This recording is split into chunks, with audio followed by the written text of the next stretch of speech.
بسم اللہ الرحمن الرحیم۔ السلام علیکم ورحمۃ اللہ وبرکاتہ۔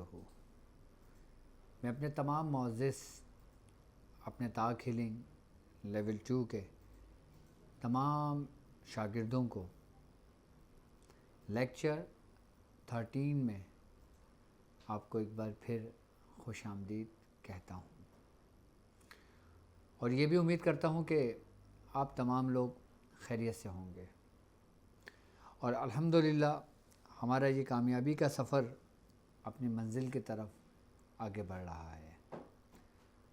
مولا کائنات حضرت علی کرم اللہ وجہہ کا قول ہے، آپ نے فرمایا کہ علم تمہیں راہ دکھاتا ہے اور عمل تمہیں مقصد تک پہنچاتا ہے۔ یعنی کہ ہم جو کچھ بھی علم سیکھ رہے ہیں، اگر ہم اس پہ عمل نہ کریں تو یہ علم ہمیں کوئی نفع نہیں دے گا۔ علم چاہے روحانی ہو، علم چاہے ظاہری ہو، علم چاہے باطنی ہو، علم چاہے سلوک کا ہو، علم چاہے روحانیت کا ہو، علم چاہے عملیات کا ہو، اگر ہم علم تو سیکھ رہے ہیں لیکن ہم اس پہ عمل نہیں کر رہے تو ہم اس مقصد تک کبھی نہیں پہنچ سکتے۔ اور یقیناً میرے ساتھ چلنے والے جو لوگ ہیں، وہ جو کچھ بھی سیکھتے ہیں، جو کچھ بھی سنتے ہیں، سب سے پہلے وہ اپنے اوپر اپلائی کرتے ہیں، یعنی کہ عمل کرتے ہیں۔ ان کا ایک خاص مقصد ہے۔ اب ہمارے ساتھ اس روحانی سفر کے اندر جو شامل تمام شاگرد ہیں، کچھ لوگ ایسے ہیں کہ جو صرف راہ اللہ کر رہے ہیں، جو صرف اللہ کے قرب کے لیے کر رہے ہیں، اور کچھ لوگ ایسے ہیں کہ جو اس کی ڈیپ میں جانا چاہتے ہیں۔ اب اگر میں سلوک اور اگر عملیات کی اگر میں بات کرتا ہوں، میں پہلے بھی اپنے تمام شاگردوں کو بتا چکا ہوں کہ طریقت کا جو رستہ ہے وہ بغیر اعمال کے ناممکن ہے، بغیر علم کے ناممکن ہے۔ یعنی کہ اگر ہم اعمال کو طریقت سے نکال دیں تو طریقت میں کچھ نہیں رہ جاتا۔ اب آپ دیکھیں کہ جتنے بھی اولیاء کرام گزرے ہیں، تمام کی ریاضت کسی نہ کسی صورت، کسی نہ کسی آیت، کسی نہ کسی ذکر و اذکار پر ان کی ریاضت قائم رہی ہے، اور اسی ریاضتوں کو قائم کرنے والے شخص کو ہم کہیں گے کہ یہ اعمال کی دنیا کے بے تاج بادشاہ ہیں۔ اب جو لوگ یہ کہتے ہیں کہ عملیات ایک الگ رستہ ہے، سلوک ایک الگ رستہ ہے، تو وہ یہ لوگ جان لیں کہ میرے مرشد کا قول ہے کہ ہم جو کچھ بھی کرتے ہیں وہ ہمارے اعمال ہیں، اور اعمال کے بغیر کامیابی ناممکن سی بات ہے۔ فرق صرف اتنا ہے کہ ہمارے پیر و مرشد فرماتے ہیں کہ اگر تم جو کچھ بھی سیکھتے ہو، اگر تمہارا مقصد، تمہاری نیت دنیا ہے، تو اس کا اجر تمہیں دنیا میں ہی دے دیا جائے گا، اور اگر تمہارا مقصد تمہارا رب ہے اور تمہارا مقصد مخلوق خدا کی خدمت ہے، تو تم کو دنیا میں بھی اجر ملے گا اور آخرت میں بھی اجر ملے گا۔ بزرگان دین فرماتے ہیں کہ رب تک پہنچنے کے بہت سارے ذرائع ہیں، بہت سارے ذریعے ہیں، لیکن سب سے مختصر شارٹ کٹ جو راستہ رب کے پاس پہنچنے کا ہے وہ مخلوق خدا کی خدمت کے ذریعے رب تک انسان مختصر وقت میں بہت آگے تک پہنچ جاتا ہے۔ اور یقیناً اگر ہم عملیات کا سلسلے کی اگر ہم بات کرتے ہیں تو عملیات میں سب سے زیادہ فائدہ ہی مخلوق خدا کو ہے۔ انسان ہر چیز سے مقابلہ کر لیتا ہے سوا ان چیزوں کے جو وہ دیکھ نہیں سکتا، سوا ان طاقتوں کے کہ جن کو وہ محسوس تو کر سکتا ہے لیکن ان کا کر کچھ نہیں سکتا۔ ایسے شخص کی اگر مدد کی جائے تو وہ رب کی طرف سے ہے۔ اگر تم اس رستے پر ہو تو تم یہ اپنی خوش نصیبی جانو کہ تمہیں تمہارے رب نے چنا ہے۔ کہ تم آئے اور گئے اپنی مرضی سے نہیں. نہ تو تم اپنی مرضی سے اس رستے پر آئے اور نہ تم اپنی مرضی سے اس رستے سے جاؤ گے. اور اگر میں بات کروں لیس للانسان الا ما سعی کی، کہ اگر جو لوگ اپنی مرضی سے اپنی خواہشات کے لیے اپنے کوشش کے لیے اس رستے پر آتے ہیں تو پھر وہ اپنی مرضی سے جاتے نہیں ہیں. یعنی کہ ان کو کچھ نہ کچھ ملتا ضرور ہے. اب اکثر آپ کتابوں میں اٹھا کر دیکھتے ہیں، بزرگان دین کے سامان حیات اٹھا کر دیکھتے ہیں، تو زیادہ تر بلکہ میں تو یہ کہتا ہوں کہ آج کے دور حاضر کے اندر اگر آپ کسی شیخ کے پاس جاتے ہو، کسی مرشد کے پاس جاتے ہو، کسی استاد کے پاس جاتے ہو، تو وہ صرف اور صرف آپ کو پڑھنے کے لیے بتاتا ہے، اور اس کی تعداد آپ کے لیے متعین کرتا ہے، اور بس آپ کو کہتا ہے کہ اتنے دن پڑھو پھر آنا میرے پاس اور یہ پرہیز کر لو. لیکن اس ڈیپ میں نہیں جاتے کہ جس ڈیپ میں ہمارے سلسلے کے بزرگان دین گئے، کہ جس ڈیپ میں ہم آپ کو سمجھاتے ہیں، کہ جس عمل میں، کہ جو عمال ہم تعلیم کرتے ہیں ہم اس کے پوری ڈیپ میں آپ کو لے کر جاتے ہیں، اس کو بتاتے ہیں کہ اس کا آپ کو کیا فائدہ ہونا ہے، کیا فائدہ نہیں ہونا. پڑھنا یا پڑھنا آپ کے بس کا نہیں ہے. اگر پڑھنے سے انسان کامل ہوتا تو جتنے بھی لوگ ہیں سب کے سب کامیاب ہوتے. پڑھنے سے کامیاب نہیں ہوتا انسان، سمجھنے سے کامیاب ہوتا ہے. اور میرے ہر لیکچر میں آپ کو یہ بات ملے گی، میں نے آپ سے کہا ہے کہ آپ نے روحانیت کو صرف سمجھنا ہے. روحانیت کوئی سیکھنے کی چیز تھوڑی ہے، روحانیت تو اپنانے کی چیز ہے.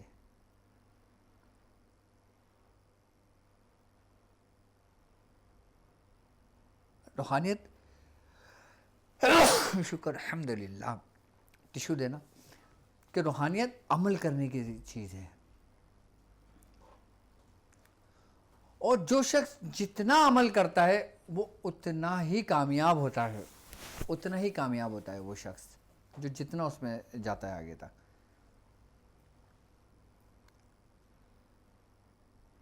اگر میں اپنے سے لیول 2 کی اگر میں بات کرتا ہوں آپ سے، تو لیول 2 میں آپ دیکھیں کہ آپ کو کس طرح کس احسن انداز سے میں نے آپ لوگوں کو ایک ایک چیز واضح کی.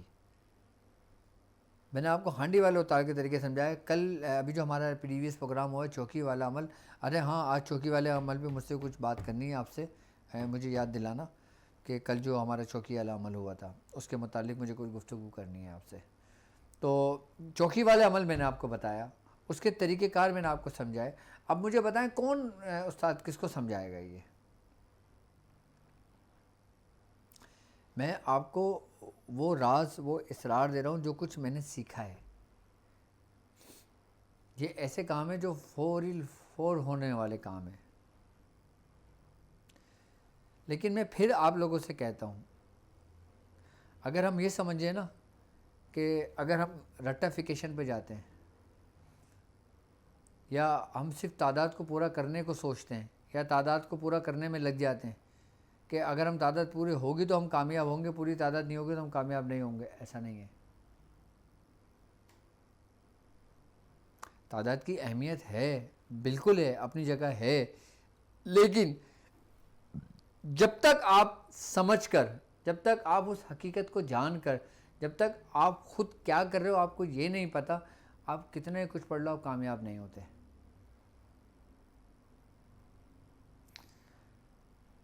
جو لیکچرز میں نے آپ کو دیے ہیں، جو باتیں، جو صحبت آپ لوگوں نے میری اختیار کی ہے، آپ خالی اس میں سمجھیں کہ میں کہنا کیا چاہ رہا ہوں اور میں سمجھانا کیا چاہ رہا ہوں آپ کو.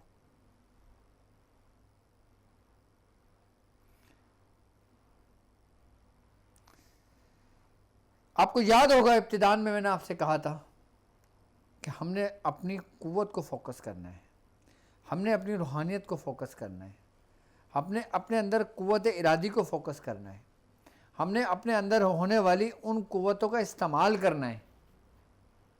اور اپنے اندر کی قوتیں، اپنے اندر کی روحانیت، اپنے اندر کی قوت ارادی، یہ پڑھنے سے حاصل نہیں ہوتی، یہ آپ کے اعمال سے پیدا ہوتی ہے. یعنی کہ آپ کی طرز زندگی سے. آپ 6 گھنٹے بیٹھ کے پڑھو اور 18 گھنٹے بیٹھ کے آپ اپنے دنیاوی کاموں میں لگ جاؤ تو 6 گھنٹے آپ کا کیا کر لیں گے؟ میں چاہتا ہوں کہ آپ کے اگر 24 گھنٹے ہیں نا تو 24 کے 24 گھنٹے آپ بالکل ایکٹیو رہیں، کہ آپ اگر سو بھی رہے ہوں تو آپ کا قلب ذکر کر رہا ہو، اگر آپ جاگ بھی رہے ہوں تو آپ اپنے آپ سے ہوشیار ہیں، آپ کوئی دنیاوی کام کر رہے ہو آپ اپنے آپ سے بیدار ہو۔ بزرگان دین کے میں اصل راز آپ کو بتا رہا ہوں کہ ان کا چلنا پھرنا اٹھنا بیٹھنا عبادت کیسے بنتا ہے؟ اپنی طرز زندگی سے۔ آپ ان کی زندگی دیکھیں کتنی سادہ زندگی ہے، اور اس سادہ زندگی کے اندر وہ کتنا مختصر کلام کرتے ہیں اور کس طرح اپنی زندگی کو بسر کرتے ہیں، اور پھر وہ 10 دفعہ بھی اسماء موسوی پڑھیں تو وہ 1000 پڑھنے سے بہتر ہوگا۔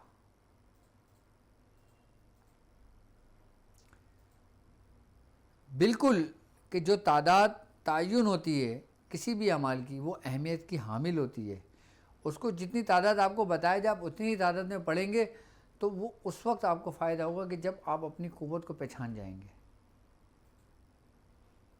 ہم اپنے آپ کو نہیں سمجھ رہے، ہمارا اچھا روشنی ہمارے اندر جل رہی ہے، ہم روشنی کو باہر ڈھونڈ رہے ہیں۔ اگر ہم اپنے من کی روشنی کو لے کے باہر نکلیں نا تو پھر سب کچھ روشن ہے۔ ہم جو کچھ بھی کلام الہی پڑھتے ہیں، ہم جو کچھ بھی سورت پڑھتے ہیں وہ تو نور ہے رب کا، وہ تو روشن ہی ہے، لیکن اس سے تم روشن کیوں نہیں ہو رہے؟ اس لیے کہ تم نے اپنے اندر کو نہیں پہچانا ہے۔ اپنے اندر کی پہچان اپنے روحانیت سے مانوس ہونا ہے، اپنے آپ سے مانوس ہونا ہے۔ جس دن آپ اپنی روشنی سے اپنی روحانیت سے مانوس ہو گئے اس وقت آپ کامیاب ہو گئے، کہ جس نے پہچانا اپنے نفس کو اس نے پہچانا اپنے رب کو،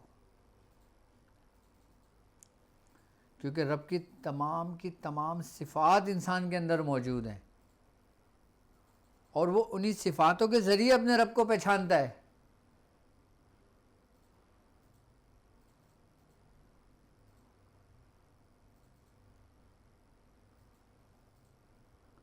مولا کائنات حضرت علی کرم اللہ وجہ سے کسی نے پوچھا کہ آپ نے رب کو کیسے پہچانا؟ تو آپ نے فرمایا کہ اپنے ارادوں کے ٹوٹنے سے۔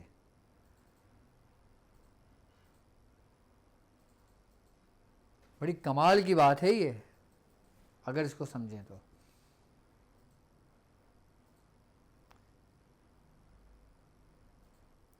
اب آپ کے پاس تمام طریقہ کار موجود ہیں، آپ کے پاس چوکی لگانے کا طریقہ ہے، آپ کے پاس چوکی کا سامان ہے، آپ کے پاس بخور کا سامان ہے، آپ کے پاس مختلف سامان ہے، آپ کو طریقہ کار پتہ ہے۔ آپ بولو گے اب مجھے کسی کی ضرورت نہیں، مجھے تو سب پتہ ہے میں تو کر لوں گا، لیکن جب پریکٹیکل میں بیٹھو گے نا پڑھنے کے لیے، اگر تم اپنے اندر کی روشنی سے مانوس ہوئے، اپنے اندر کی روشنی کو پہچانا تو تم کامیاب ہو گئے۔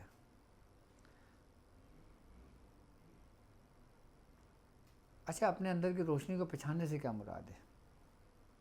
میں آپ کو بتاتا ہوں۔ اپنے اندر کی روشنی کو پہچاننے سے مراد اپنے اندر اپنے شیخ کو دیکھنا ہے۔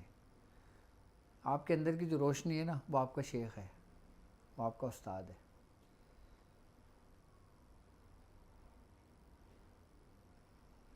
میں حقیقت بتا رہا ہوں آپ کو، جبھی تو کہتے ہیں کہ مرشد کے لیے ذرہ برابر بھی کوئی بدگمانی اپنے دل میں نہ لانا، ایسا نہ وہ روشنی بجھ جائے۔ اپنے استادوں کے لیے اپنے دل میں اپنے من میں کوئی بدگمانی نہ لانا، ایسا نہ ہو جتنا بھی علم کی روشنی تمہارے اندر جلائی ہے اس نے وہ سب بجھ جائے۔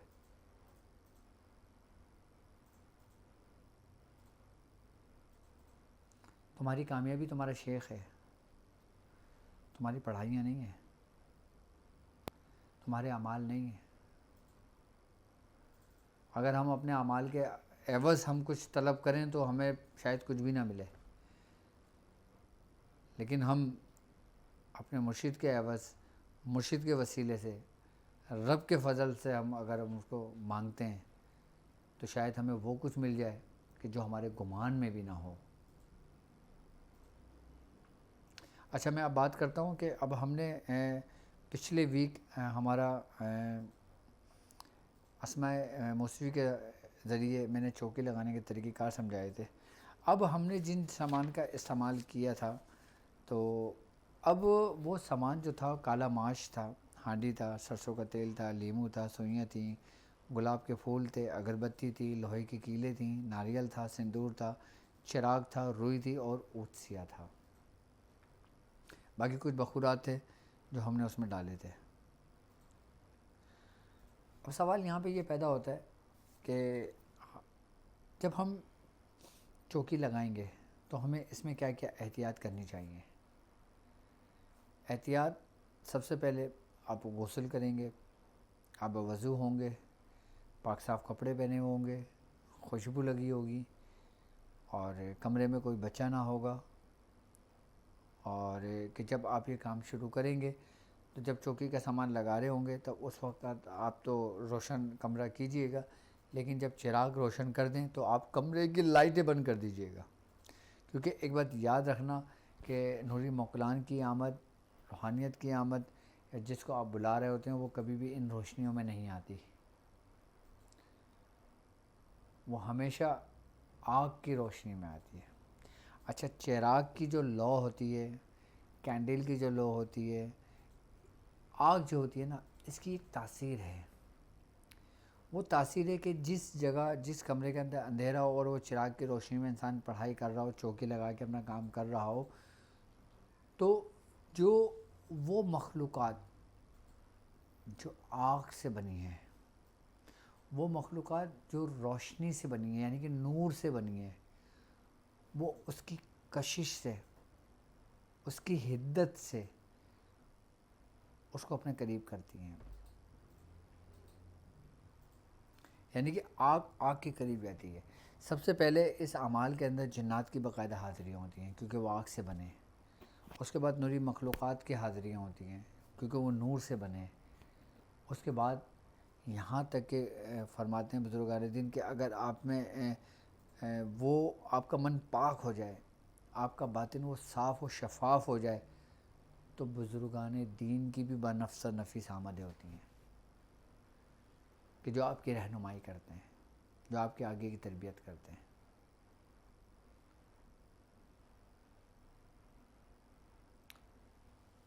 تو چراغ کی روشنی کے اندر جو عمل کیا جاتا ہے نا، وہ جلد کامیاب ہوتا ہے بنسبت عام روشنیوں میں، عام بلب میں، لائٹ میں، ان روشنیوں میں جو ہم عمل کرتے ہیں۔ تو اور جب ہم اس کے اندر کالے ماش کا جو استعمال کرتے ہیں نا، کالے ماش کے بارے میں یہ ہے کہ جو ماش ثابت ہوتا ہے نا، تو اس کے اندر یہ رب نے قدرت رکھی ہے کہ یہ ہر قسم کے نگیٹیوٹی اثرات کو اپنے اندر سلب کرتی ہے، اپنے اندر جذب کرتا ہے کالا ماش۔ اب جب ہم کالا ماش اپنے جسم سے ملتے ہیں نا، تو مسام کے ذریعے جو ہمارے اندر جو ریس ہوتی ہے نا، یہ کالی جو ماش ہوتی ہے یہ اپنے اندر سلب کرتی رہتی ہے، یعنی کہ ایسے ہوتا ہے کہ جیسے آپ کے جسم سے کوئی خون بہ رہا ہو یا کوئی پیپ بہ رہی ہو، کپڑے سے آپ اس کو صاف کر رہے ہوں، اب وہی خون، وہی پسینہ، وہی نیگیٹیوٹی جو آپ کو نظر نہیں آتی، لیکن یہی ماش جب ہم مل رہے ہوتے ہیں نا مریض کے اوپر سے، تو وہ اس کے اوپر کی نیگیٹیوٹی، اس کا جادو اور اس کے اوپر وہی معاملات جو ہوتے ہیں، وہ ماش اس کو اپنے ساتھ لے کر اتر کر نیچے گرتی رہتی ہے، اور اسی کپڑے کے اوپر جس کپڑے پہ مریض بیٹھا ہوتا ہے۔ جب ماش انسانی جسم پہ مس ہوتی ہے تو اس کی تاثیر چینج ہو جاتی ہے، اس کی تاثیر بالکل چینج ہو جاتی ہے۔ آپ جسم پہ ملا ہوا ماش لے کے ایک ہاتھ میں لیں اور ایک فریش ماش ہاتھ میں لیں، آپ کو فرق واضح محسوس ہوگا، کیونکہ ماش ہر قسم کے اثر کو جلد قبول کر لیتا ہے اور ہر قسم کے اس نیگیٹیوٹی اثر کو جلد قبول کرتا ہے، کیونکہ اس کے اندر صلاحیت ہے سلب کرنے کی، اس کے بعد جب ہم معاش کا پڑھائی کر دیتے ہیں، اچھا معاش جب ہمارے پاس رکھی ہوتی ہے، جب ہم پڑھائی کر رہے ہوتے ہیں نا، تو جو بھی موکلان کی حاضری ہوتی ہے، جو بھی ہم جس چیز کی ہم پڑھائی کر رہے ہوتے ہیں وہ ہوتی ہے، تو وہ سب سے پہلے اس کی جو نظر ہوتی ہے نا وہ اس سامان پر ہوتی ہے جو اس کا سامان ہوتا ہے۔ اچھا بخورات جو ہم استعمال کرتے ہیں نا، یہ سمجھ لیں کہ اس کی خوشبو سے یہ چیزیں مانوس ہوتی ہیں، قریب آتی ہیں اس کی خوشبو سے۔ اچھا بعض اوقات تو ایسا ہوتا ہے کہ جب ہم کوئلے کے اندر ڈالتے ہیں نا، تو کوئلوں کے اندر سے ہی آپ کو مختلف قسم کی اشکال نظر آتی ہیں۔ اس کا مطلب یہ ہوتا ہے کہ وہ اس وقت وہاں پہ موجود ہیں۔ آپ جو کلمات کہتے ہو اور جس زبان میں آپ کہتے ہو وہ سنتے ہیں، وہ سمجھتے ہیں۔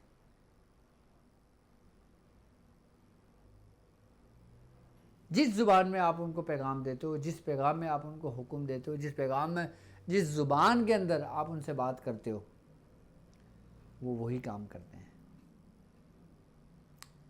کیونکہ وہ آپ کے اپنے اندر کی آواز کو پہچانتے ہیں، آپ کے اپنے اندر کی روشنی کو پہچانتے ہیں، وہ آپ کے اندر کی روحانیت کو پہچانتے ہیں۔ وہ آپ کے وجود کو نہیں دیکھ رہے ہوتے، وہ آپ کے اندر کی روحانیت کو دیکھ رہے ہوتے ہیں، اور آپ کی روحانیت اس کو دیکھ رہی ہوتی ہے۔ آپ کا وجود تو ایک گوشت کا لوتھڑا ہے، وہ تو وہیں موجود رہے گا، لیکن بینائی کا کھلنا، نظر کا کھلنا، یہ اس وقت منحصر ہے کہ جب آپ اپنی روحانیت سے بیدار ہو جائیں، اپنی روحانیت کو پہچان لیں، تو آپ کی بینائی کھل جاتی ہے، جو آپ کی نظر کھل جاتی ہے۔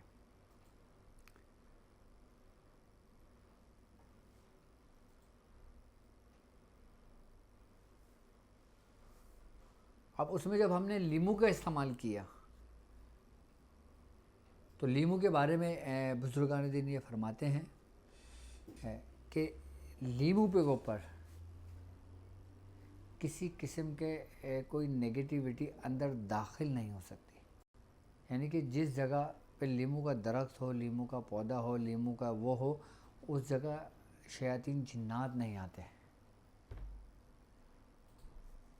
اور یقیناً جادو کے اندر، نیگیٹیوٹی کے اندر انہی شیاطین کا استعمال کیا جاتا ہے۔ اسی لیے لیمو قریب رکھتے ہیں تاکہ ارد گرد کی جو نیگیٹیوٹی ہے، ارد گرد کے جو شیاطین ہیں، وہ اس کے وقت آپ کے قریب نہ آئیں۔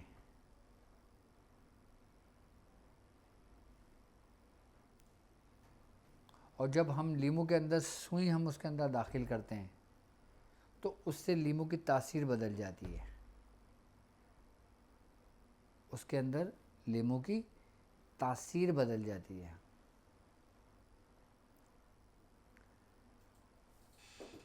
یعنی کہ ہم جس کا ہم اتار کر رہے ہیں، ہم اس نیگیٹیوٹی کو باقاعدہ طور پر دعوت دے رہے ہوتے ہیں کہ وہ یہاں پر آئے۔ اب مریض تو موجود نہیں ہے، لیکن مریض کا سارا سامان موجود ہے، مریض کا نام موجود ہے، تو ہم اس کے ذریعے اس کی نیگیٹیوٹی کو ہم حاضر کر رہے ہوتے ہیں۔ ہم جب پڑھ رہے ہوتے ہیں نا، تو باقاعدہ طور پہ اس کی کشش سے اس کی جو نوری موکلان ہوتے ہیں، اس کی جو جنات ہوتے ہیں، وہ خود اس نیگیٹیوٹی کو حاضر کر کے پکڑ کر لے کر آتے ہیں۔ ابھی یہ سب کچھ تو اندیکھا ہو رہا ہے، لیکن جو آپ کی پریکٹس بڑھ جائے گی نا، پھر یہ سب کچھ آپ اپنی آنکھوں سے دیکھنا شروع کر دیتے ہو۔ لیکن ایک دم کچھ نہیں ہوتا سب کچھ ہے، لیکن ہر چیز پریکٹس کے اوپر ڈیپینڈ کرتی ہے۔ کچھ لوگوں کو شروع میں ہی دکھنا شروع ہو جاتا ہے، کچھ لوگوں کو کچھ ٹائم کے بعد دکھنا شروع ہوتا ہے، کچھ لوگوں کو محسوسات ہونے شروع ہو جاتے ہیں۔ ہر شخص کے ظرف کے مطابق یہ چیزیں اپنے معاملات کو طے کرتی ہیں۔ آپ کی جو روحانیت ہوتی ہے نا، وہ طے کرتی ہے کہ آپ کے اوپر یہ چیزوں کو ظاہر کرنا ہے یا نہیں کرنا، کیونکہ آپ کی روحانیت آپ کو آپ سے بہتر جانتی ہے۔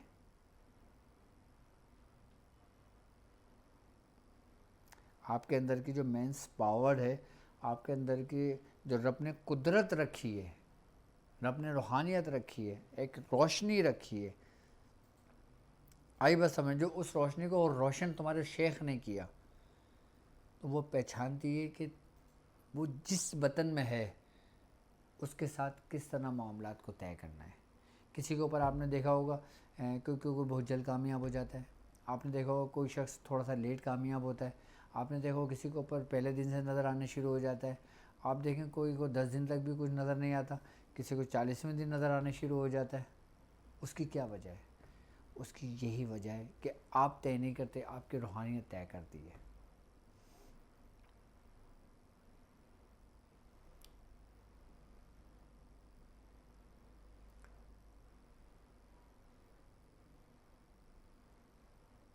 لیکن بس ہم نے اس راستے کو سمجھنا ہے۔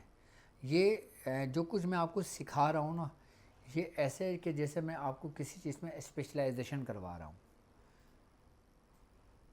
یہ ہر عام بندہ نہیں کر سکتا، یہ ہر بندے کو میں نہیں سکھاتا، یہ صرف خاص کلاسز ہیں۔ اور یہ تو ابھی ایک ذرہ ہے، ابھی تو پورا سمندر باقی ہے، ابھی تو یہ ایک نقطہ ہے، یہ تو ایک رائی کا دانہ ہے جو ابھی گرا ہے۔ اس علم کی گہرائی تک کوئی نہیں پہنچ سکتا۔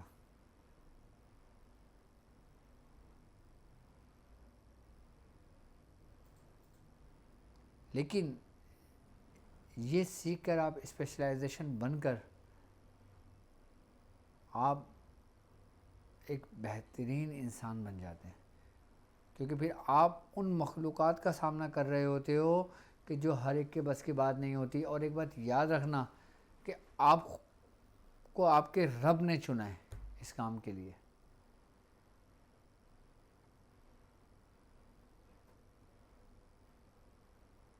اور جو آپ نے بندوں کو چنتا ہے نا، اور پھر اس کا محافظ وہ خود ہوتا ہے، لیکن وہ آپ کو وقتاً فوقتاً آزماتا رہتا ہے، کبھی کسی ڈر کی صورت میں، کبھی کسی خوف کی صورت میں، کبھی کسی جنات کی صورت میں، کبھی کسی شیاطین کی صورت میں، کبھی اولاد کی صورت میں، کبھی کسی ماں باپ کی صورت میں، کبھی بیماری کی صورت میں، کہ کبھی کسی نقصان کی صورت میں، تو کبھی کسی فائدے کی صورت میں۔ آپ میری باتوں کو سمجھیں صرف۔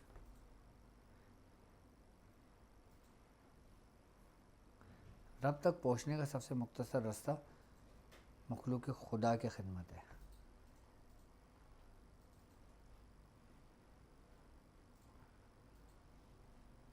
اب میں اگر آپ کو اسپیشلائزیشن کروا رہا ہوں، میں آپ کو پریکٹیکل کروا رہا ہوں، آپریٹ کروا رہا ہوں، سب کچھ سکھا رہا ہوں آپ کو،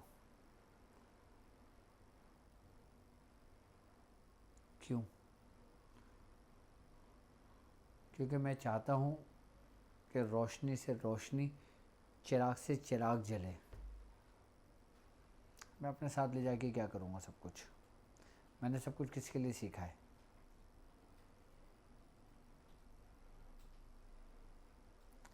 ہمارے پیر و مرشد نے سب کچھ کس کے لیے سیکھا تھا؟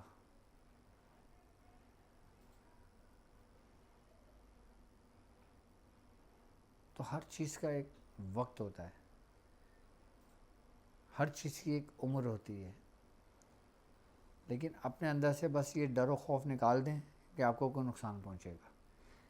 احتیاط کرو گے، جو چیز آپ کو بتائی ہیں اس ترتیب سے کرو گے تو ہمیشہ ہمیشہ کامیاب رہو گے، ہمیشہ کامیاب رہو گے۔ اور جو سبق میں نے آپ کو تعلیم کیا ہے اسماء موسوی کا، سب سے بڑا محافظ تو وہ اسماء موسوی خود آپ کے لیے محافظ ہے، آپ کی نگہبانی کرتی ہے، آپ کی حفاظت کرتی ہے تمام قسم کے شر سے، تمام قسم کی وباؤں سے، تمام قسم کے شیاطین جناتوں سے، تمام قسم کے شیاطین سے۔ اور میں نے اسماء موسوی کے آپ کو معنی، تفسیر اس کی بیان کی اور تفصیل سے کی، تاکہ آپ کے ایک ایک معنی اس کے سمجھ آ جائے کہ آپ جو کچھ پڑھتے ہو وہ کیا ہے۔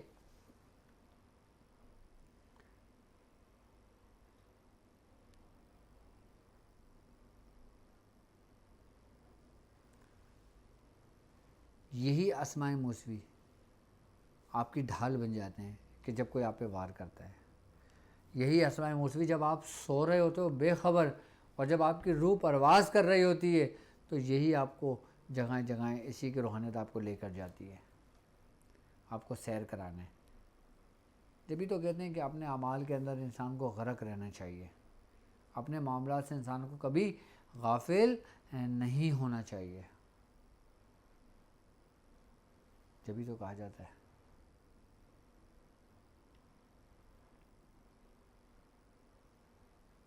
تو ہر شخص اگر چاہے کہ اس راستے میں کامیاب ہو تو وہ اپنے اندر کی روحانیت، اپنے سبق اور جو استاد نے حکم دیا ہے اس کی پیروی کرے تو وہ ہمیشہ کامیاب ہوگا. اچھا، اب میں ایک بات اور بتا دوں کہ اگر آپ جب کسی کا یہ اتار کرتے ہو تو اس کے بعد آپ کی فیلنگز کیا ہوتی ہیں، میں اس کو تھوڑا سا ایکسپلین کر دوں. کہ جب آپ کسی کا کام کرنے بیٹھو گے، اگر آپ کا جسم سن ہونے لگے، اگر آپ کے جسم ہلکا ہونے لگے تو سمجھ لینا کامیابی کی علامت ہے. اگر جب اس جگہ پہ روحانیت کی آمد ہوتی ہے تو سب سے پہلے انسان کے جسم کے اندر وہ سرحیت کرتے ہیں، یعنی کہ سنسناہٹ سی ہوتی ہے. سنسناہٹ سے مطلب ہوتا ہے کہ جیسے چیٹیوں کا رینگنا، جیسے کچھ محسوس ایسے کرنا کہ جیسے انسان کی باڈی کا ویٹ بالکل سلو ہو گیا، کہ جیسے انسان ہوا میں محلق ہو گیا.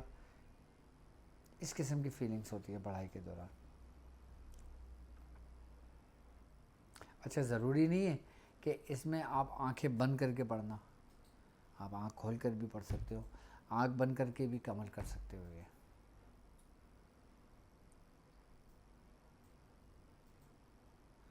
اچھا، ایک بات اس میں یاد رکھنا کہ جب آپ یہ عمل کرو گے یا کسی کا بھی اتارا کرتے ہو تو سر اپنا برہنہ رکھنا. سر پہ کسی قسم کی ٹوپی نہیں ہونا چاہیے، سر پہ کسی قسم کا امامہ نہیں ہونا چاہیے، سر بالکل کھلا ہونا چاہیے. اچھا، اگر خاتون ہے تو وہ اپنا سر ڈھکیں گی، اور اگر کوئی جینٹس ہے تو وہ سر نہیں ڈھکے گا اپنا.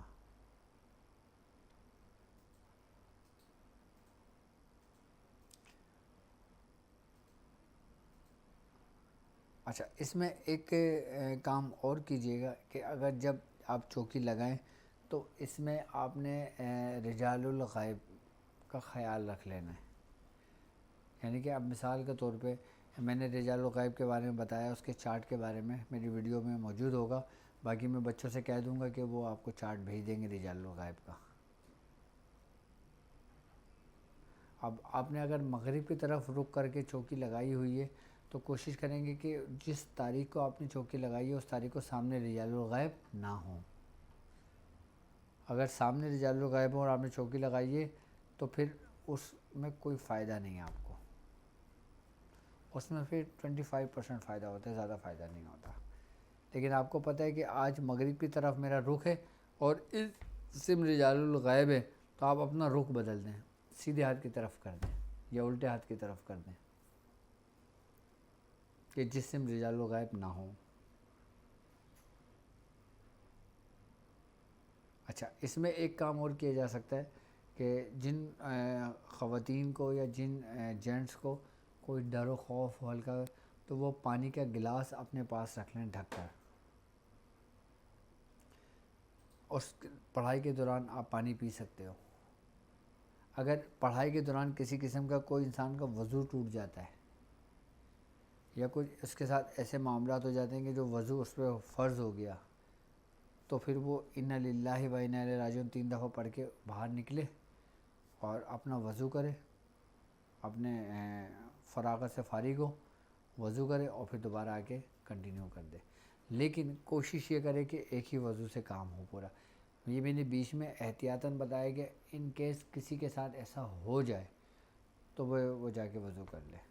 بلکہ وضو نہ بھی کرے تو اگر اس کو واش روم جانے کی حاجت نہیں ہے تو وہیں پہ وہ تیمم کر لے، اسی زمین پہ بیٹھ کے، کمرے سے باہر نہ جائے. لیکن اگر اس کی حاجت بہت زیادہ بڑھ جاتی ہے کہ اگر وہ نہیں گیا تو اس کو نقصان ہو سکتا ہے تو پھر وہ چلا جائے. لیکن انا للہ و انا الیہ راجعون 3 دفعہ پڑھ کے اپنا الٹا پیر رکھ کے جائے، اور جب تک وہ نہ ہو کمرہ بند رہے، اس کو لاک کر کے جائے. اور پھر جب آئے تو بسم اللہ الرحمن الرحیم پڑھ کے اس میں داخل ہو اور پھر جہاں سے عمل چھوڑا تھا وہیں سے عمل کنٹینیو کرے، اس کو مکمل کرے۔ یہ سب میں احتیاطیں بتا رہا ہوں آپ کو، کیونکہ کل کے پروگرام کے اندر ظاہر سی بات ہے اتنی تفصیلی بات نہیں ہو پائی تھی۔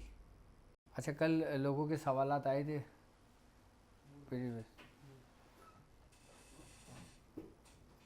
تو، اور اس کے علاوہ اگر کچھ پوچھنا ہے تو آپ ہمارے نمبر سے فون کر کے ہم سے پوچھ سکتے ہو، اور مجھ سے اگر کوئی بات کرنا چاہو۔ کس کا؟ ناریل کا کیا کرنا ہے؟ میں نے بتایا تھا ویڈیو میں ناریل کا کیا کرنا ہے۔ ناریل کا کرنا یہ ہے کہ جب سب ہانڈی تیار کر دیں گے تو ڈھکن کو پیک کر کے جلا دیں گے، جل جائے گی، اس کے اوپر ناریل رکھ کے، اور اسی کپڑے پہ جس کپڑے پہ آپ نے وہ بنائی تھی، آپ نے اس کے اندر لپیٹ کے بند کر کے اس کو سمندر میں ڈال دینا ہے۔ ناریل کو ہانڈی کے اندر نہیں ڈالنا، بلکہ ناریل کو ہانڈی کے اوپر رکھنا ہے اس کو۔ اچھا، ناریل ہم کیوں رکھتے ہیں؟ ناریل ہم لوگ اس لیے رکھتے ہیں کہ ان کیس اگر عامل سے یا کام کرنے والے سے اگر کوئی غلطی ہو جاتی ہے نا، کسی قسم کا کوئی ایسی غلطی ہوتی ہے کہ اب وہ سامنے والی نگیٹیوٹی جو ہے نا وہ آپ کو نقصان پہنچائے، تو ناریل کے اوپر اس کا اثر ہو جاتا ہے، اس عامل کے اوپر نہیں ہوتا۔ ناریل جو رکھا جاتا ہے نا وہ عامل کی حفاظت کے لیے رکھا جاتا ہے، کیونکہ اس کے اندر ہوتا ہے لکوڈ، اور جو لکوڈ ہوتا ہے، جو پانی ہوتا ہے، وہ زندہ ہے، اس کے اوپر حی کی تجلی ہے، اور جو حی کی تجلی رکھتا ہو وہ سمجھ لیں کہ ہر قسم کی ناگہانی آفت، ہر قسم کی موت، ہر قسم کی اس سے محفوظ رکھتا ہے۔ تو ناریل ہم جب چوکی کے درمیان رکھتے ہیں تو وہ اپنے حفاظت کے لیے رکھتے ہیں کہ اگر ہم سے کوئی غلطی ہو جاتی ہے تو وہ نگیٹیوٹی جب حملہ آور ہو تو وہ ناریل کے اوپر اٹیک کرتی ہے پہلے، کیونکہ ناریل ایک زندگی اس میں وہ دکھتی ہے اس کو، کیونکہ پانی حیات ہے۔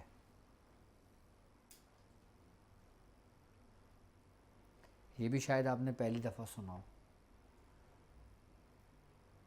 یہ کوئی ان کی خوراک نہیں ہے یہ، بلکہ یہ آپ کو محفوظ رکھتی ہے، آپ کو بچاتی ہے۔ اچھا، سندور جو ہم نے چراغ کے اندر ڈالا تھا نا، جب تیل کے اندر سندور ملتا ہے اسی لیے ڈالتے ہیں کہ اگر کوئی ہندوانی بھی عمل ہو نا تو وہ چراغ کی جو لو، جو روشنی ہے نا، اس کو اپنے اندر سلب کر لے۔ اچھا، جب ہم سندور ڈال دیتے ہیں نا تو یہ ہر قسم کی شیاطین، ہر قسم کی نگیٹیوٹی کو جو نا اپنے اندر جذب کرنے کی قوت رکھتے ہیں۔ اس میں جو سامان استعمال ہوا نا اس کی کوئی نہ کوئی وجہ ہے، بلا وجہ کوئی سامان اس میں یوز نہیں ہوا ہے، اور اس سامان کے بارے میں اتنی ڈیپلی میں نے آپ کو بتایا ہے۔ اب یہاں تک کہ اگر میں نے کہا کہ لوہے کی کیل ہم نے رکھی ہے اس کے اندر، اچھا، لوہا ایسا ہے کہ لوہے کے بارے میں ہمارے بزرگ فرماتے ہیں کہ لوہے کے اوپر اگر جب ہم پڑھ کر کوئی چیز دم کرتے ہیں نا تو لوہے کے اندر وہ تاثیر ہے کہ وہ اس کے اپنے اندر جذب کر لیتا ہے، یعنی کہ آر پار نہیں ہو جاتا، جس سے روشنی کا انعکاس ہوتا ہے نا گزر جاتی ہے، اس پہ کوئی اثر نہیں ہوتا ہے، ایسا نہیں ہے، لوہا اپنے اندر جذب کرتا ہے۔ کہ جیسے حضرت داؤد علیہ السلام کے ہاتھ میں لوہا موم ہو جایا کرتا تھا،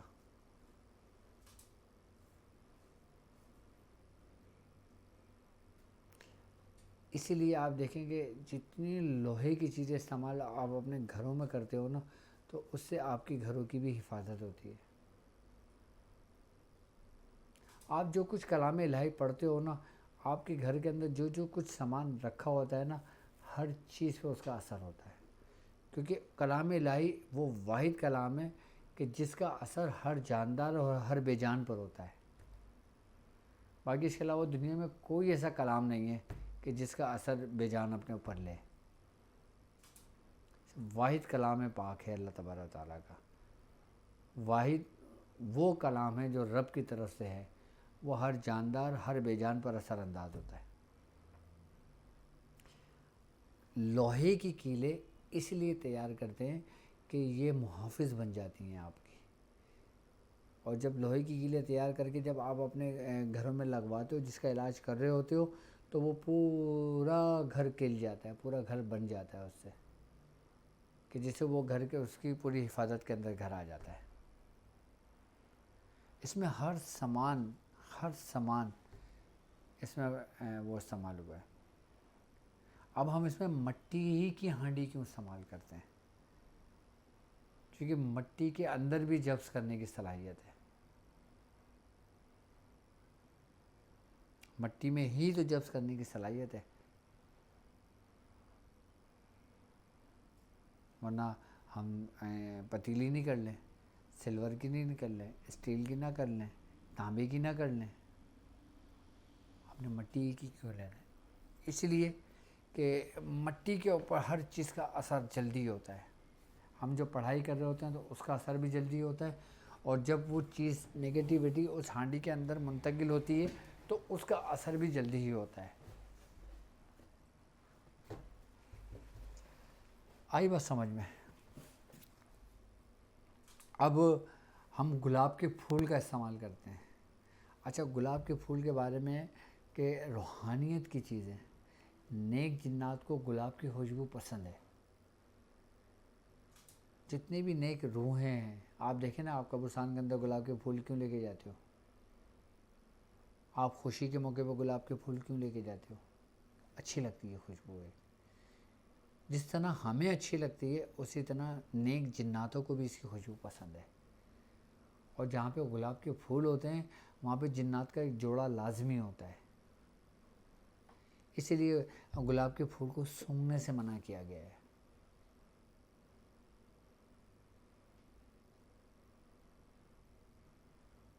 اگر تمہاری نظر کھل جائے نا، اگر تمہاری آنکھیں بیدار ہو جائیں، جب تمہیں گلاب کے پھول میں، دوسرے معاملات میں، چیزوں میں جب یہ چیزیں دکھائی دینے لگے نا، تم بولو گے یار واقعی یہ عجائبات کی دنیا ہے، میں کس دنیا میں آ گیا۔ کچھ لوگ اس کو ظرف کر لیتے ہیں تو وہ کامل ہو جاتے ہیں۔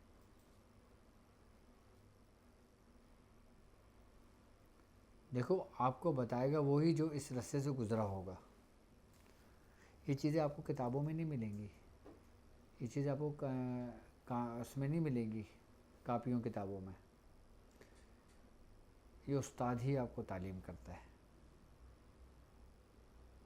اب ہم آ جاتے ہیں، ہم جب بخورات کا استعمال کرتے ہیں۔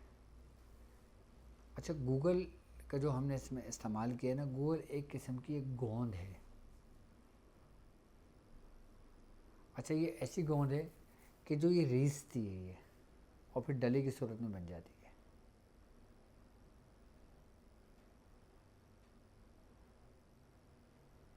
اور جب ہم اس کو جلاتے ہیں نا تو اس کی تاثیر چینج ہو جاتی ہے، خاص کر سندل کی لکڑی کے ساتھ، کیونکہ سندل کی لکڑی کی اپنی الگ خوشبو ہوتی ہے، اس کی خوشبو سے بھی یہ جنات مانوس ہوتے ہیں۔ یہ جو جڑی بوٹیاں ہیں نا، یہ قدرت کے رازوں میں سے راز ہیں، ہمیں کچھ کے پتہ ہیں اور باقی بہت کے نہیں پتہ۔ اور یہ عجائبات یہی جڑی بوٹیاں ہیں کہ جب ہم اس کو جلاتے ہیں نا، جب اس کا دھواں نکلتا ہے تو یہ پورے ماحول کو بدل کے رکھ دیتا ہے۔ اس کی مثال میں آپ کو یہ دیتا ہوں ایسے کہ جیسے کمرے کے اندر آپ کوئی بہترین سی خوشبو لگا کر آ جائے، پورا کمرہ مہک جاتا ہے۔ اگر کوئی شخص اس کمرے کا داخل ہوتا ہے، کہتا ہے کون ہے، کس کو کیا لگایا ہے، یہ کہ طبیعت مانوس ہوتی ہے انسان کی۔ اسی طریقے سے جب انہی عجائبات کا ہم استعمال کرتے ہیں، انہی جڑی بوٹیوں کا استعمال کرتے ہیں جن کے عجائبات ہم جانتے ہیں، تو ہم ان چیزوں کو حاضر کر لیتے ہیں۔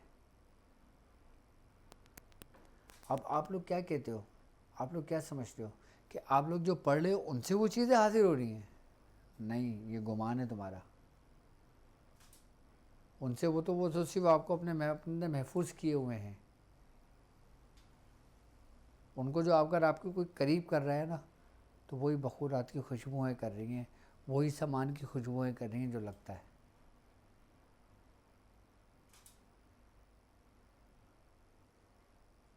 ایسا نہیں ہے. ہر چیز کی تاثیر ہے، ہر چیز کی. ابھی تو میں نے آپ کو چوکی کا ایک ہی عمل تعلیم کیا ہے، اور ابھی تو بہت ساری چوکیاں ہیں. ہر پڑھائی کی چوکی کا سامان الگ ہوتا ہے.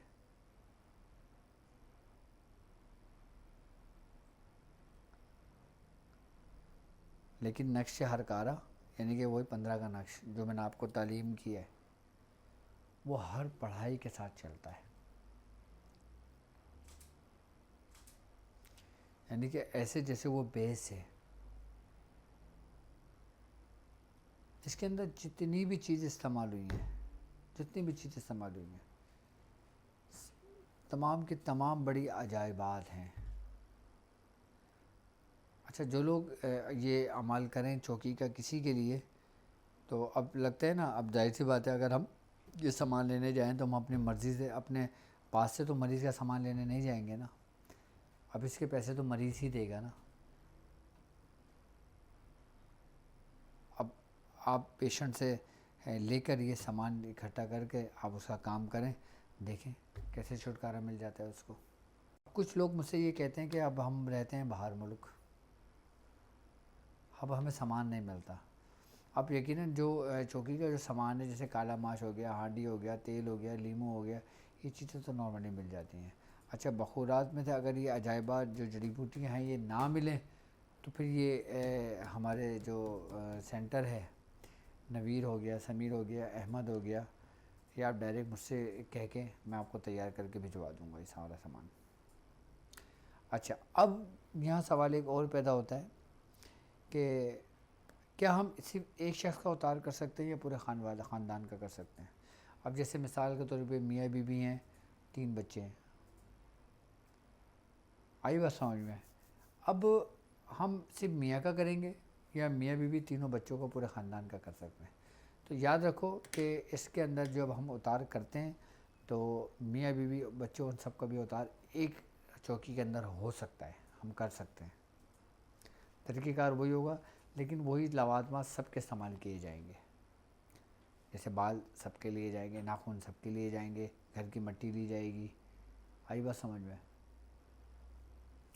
تو انہی سامان کے اندر پورے گھر کا بھی کام ہو سکتا ہے، لیکن صرف اس کا کام ہو سکتا ہے جو بلڈ ریلیشن ہو. اور اگر کوئی شخص بلڈ ریلیشن نہیں ہے اور وہ کہتا ہے اس کا بھی کر دو، تو پھر اس کا کام نہیں ہوگا. جو بلڈ ریلیشن ہے ان کا کام ہو جائے گا. بلڈ ریلیشن سے مراد کہ جیسے آپ ہو گئے، آپ کی اولادیں ہو گئیں، آپ کا خون ہو گیا، آپ کے ماں باپ کا آپ کے ساتھ ہو سکتا ہے.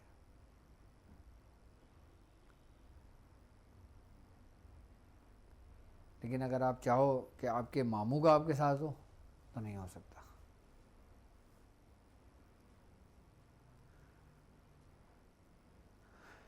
آئی نا بات سمجھ؟ تو ان چیزوں کو سمجھنا ہے، ان چیزوں کو دیکھنا ہے. اور باقی ابھی بھی اگر کچھ سمجھ میں نہ آئے تو پھر آپ مجھ سے پوچھ سکتے ہو. تو اب ہمارا جو وقت ہے، جو لیکچر 13 ہے، اپنے اختتام کو پہنچتا ہے. تو اب مجھے اجازت دیجیے اس بات پہ کہ آپ اپنا بہت خیال رکھیں گے. السلام علیکم ورحمۃ اللہ وبرکاتہ.